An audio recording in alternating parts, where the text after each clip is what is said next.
श्रीं क्लीं श्रीं कुबेराय अष्टलक्ष्मी मम गृहे धनं पूरय पूरय नमः।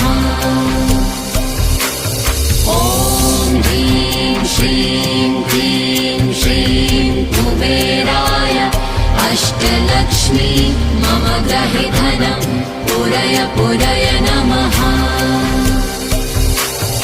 ॐ ह्रीं श्रीं क्लीं श्रीं कुबेराय अष्टलक्ष्मी मम गृहे धनं पूरय पूरय नमः। ॐ ह्रीं श्रीं क्लीं श्रीं कुबेराय अष्टलक्ष्मी मम गृहे धनं पूरय पूरय नमः।